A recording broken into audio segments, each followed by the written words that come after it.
Hola traders, empezamos una nueva semana del 7 de marzo del 2022 y lo primero de lo que vamos a hablar es del petróleo. Acá tenemos la gráfica de los futuros del petróleo y como ven, desde diciembre que estábamos más o menos a $60, al cierre del viernes hemos tenido un aumento del 93% en 3 meses. Esto es un movimiento súper alto y súper rápido. Entonces yo me puse a pensar, ¿y qué efecto tiene un petróleo y una subida así de rápida en los mercados, por ejemplo, de acciones y en las economías? Y empecé a leer muchas cosas y muchos artículos muy interesantes que han estado saliendo por ahí. Si miramos el mercado de Estados Unidos, lo que vemos es que desde 1946 Estados Unidos ha tenido 12 recesiones. ¿Cuántas de esas creen ustedes que fueron inmediatamente después de un aumento drástico en el precio del petróleo?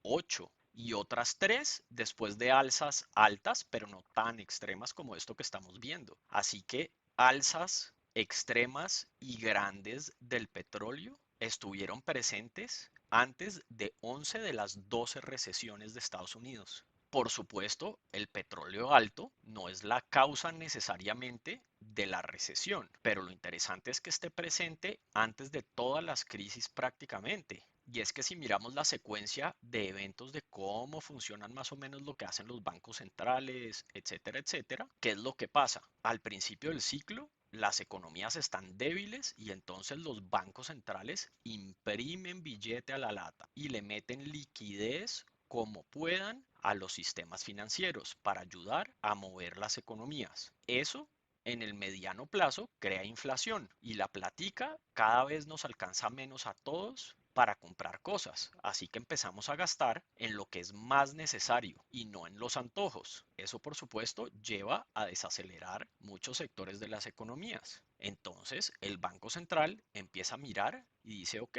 tenemos que empezar a parar este tema de la inflación, así que empieza a quitar liquidez del sistema y a subir tasas de interés para bajar esa inflación. Y eso al final, claro, desinfla la inflación, pero normalmente causa más desaceleración en la economía que nos lleva a recesiones. Y es que las alzas de tasas de interés han estado presentes en 10 de 10 recesiones desde que se lleva récord de la subida de tasas de interés en Estados Unidos. Y si miramos dónde estamos en la economía americana, ¿qué estamos viendo? El Banco Central ya ha sacado montones de liquidez, reduciendo el uso de algo que ellos llaman quantitative easing, que era financiar tesoros y otro tipo de bonos. Con los tesoros empezamos en 80 billones y ahora el Banco Central solo financia 20 billones a febrero y de otros bonos financiaban 120 billones y ahora solo 30 billones.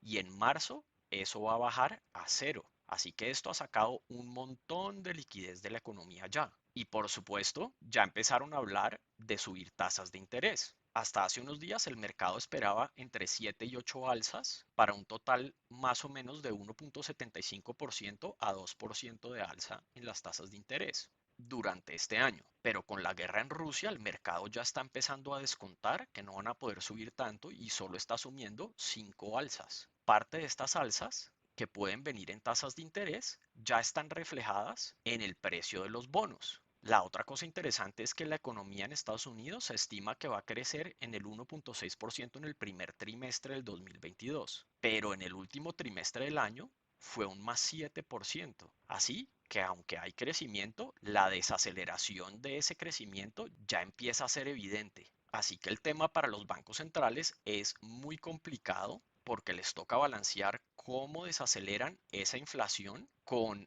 la potencial desaceleración ya de la economía. Pero bueno, ¿y qué nos dice la información histórica sobre cuánto se demoraron en llegar las recesiones después de que pararon esas alzas en las tasas de interés y el petróleo empieza a disminuir en precio? En promedio se demoraron entre 4 y 9 meses. Y como dicen, la historia nunca se repite igual, pero rima. Así que en teoría, lo que puede venir en el segundo semestre de este año puede ser complicado, pero la realidad es que todavía es muy pronto para saber qué va a pasar y cómo van a actuar los bancos centrales ahora que tenemos este conflicto armado entre Rusia y Ucrania. Si la guerra se extiende en duración, el Banco Central puede subir solo uno o dos veces las tasas. Los mercados de acciones pueden ver una acción como esa como una buena señal y podemos tener un rally muy bueno si eso llega a pasar. ¿Qué tan sostenible va a ser ese rally?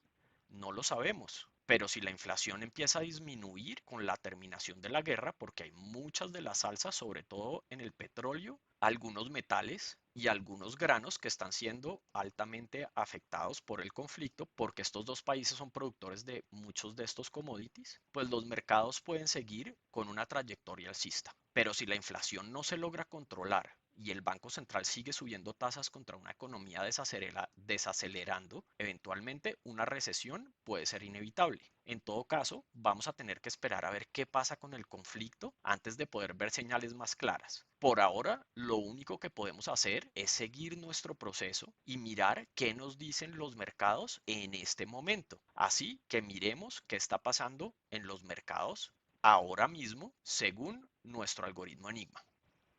Como ustedes saben, Enigma es un algoritmo que mira relaciones intramercados entre las acciones, los bonos, los commodities y las monedas, entre otros. Y como ven, hoy tuvimos caídas muy fuertes en todos los índices americanos. Nuestro algoritmo lleva diciéndonos estamos en riesgos medios y altos desde hace tiempos y basados en la metodología que usamos, nosotros estamos fuera de los mercados en los portafolios de mediano y largo plazo. Miren qué pasó hoy. Hoy tuvimos caídas del menos 4% en el Nasdaq, del menos 3 en el S&P, del menos 2.7 en el Russell y en el Dow. Así que seguimos con el Russell mostrando fuerza relativa, pero miren lo que pasó acá también. ¿Se acuerdan que teníamos estas zonas que llevamos diciéndoles desde que sigamos ahí entre esas zonas esto va a ser un peloteo para arriba y para abajo? Hoy finalmente tenemos nuestro primer cierre por debajo de esa zona. Ahora tenemos que mirar qué va a pasar en los siguientes días y qué nos están diciendo nuestros algoritmos de sentimiento de mercado. Después de esas caídas de hoy, totalmente en riesgo negativo. El sentimiento está negativo en los mercados. Otra vez, el Russell es el que mejor se está teniendo en términos de sentimiento también. Así que para concluir en los índices americanos, seguimos en alto riesgo y sentimiento negativo. Así que mucha cautela con estos mercados, sobre todo si nosotros solo tenemos estrategias para comprar y no para ganar cuando los mercados están cayendo. Otro tema que tienen que tener en cuenta es que las volatilidades han estado absolutamente extremas. Y como siempre, miremos para dónde se está yendo el dinero. Si se está saliendo de las acciones, ¿a dónde se movió? Se sigue moviendo hacia el dólar, que es uno de los activos refugios cuando nos vamos risk off en todos los mercados. Y es que en Europa, en acciones, etcétera, estamos también en risk off. Otro mercado donde se está moviendo la plata es al oro. Hoy llegamos a los 2000 por onza de oro. Y aunque normalmente la relación entre el oro y el dólar es inversa, ahora como estamos en este conflicto y tenemos inflación subiendo, el oro sube y el dólar también sube, que no es una situación muy usual. Y por supuesto, si tenemos inflación, pues acá ven commodities o materias primas y los flujos siguen empujando esto para arriba. Coincidencialmente, hoy que tuvimos caídas tan pronunciadas, estos son los tesoros y aquí no vimos un alza relevante, que es interesante porque este es uno de los primeros sitios donde vemos entradas de flujos. Pero hoy no pasó eso, se fueron hacia el dólar, hacia el oro y hacia los commodities. Y miremos ahora qué está pasando en los mercados latinoamericanos. Tuvimos bastantes cambios en el día de hoy con estas caídas. ¿Qué estamos viendo? Que Colombia y Perú se mantienen en bajo riesgo y hoy con las caídas tan pronunciadas en casi todos los mercados de acciones a nivel del mundo, se mantuvieron muy firmes. Por el contrario, mercados como México, que están muy atados a Estados Unidos, tuvieron una caída muy grande y como ven, igual esto ya nos estaba marcando que deberíamos estarnos saliendo del mercado mexicano desde el 1 de marzo. Así que el algoritmo Enigma acá nos ahorró toda esta caída si lo utilizamos para manejar nuestros portafolios. Argentina, Chile y Brasil también mostraron hoy deterioro por las caídas que vimos en los mercados de acciones durante el día de hoy. Así que cautela en Brasil, Chile y Argentina y por supuesto México. Y por ahora seguimos bien en Colombia y Perú. Bueno, traders, con esto terminamos el premercados de esta semana y lo único que les tenemos que decir es que con todo el conflicto, las volatilidades en prácticamente todos los mercados que miremos están extremas. Así que con mucho cuidado, manejen muy bien su riesgo y hasta la próxima.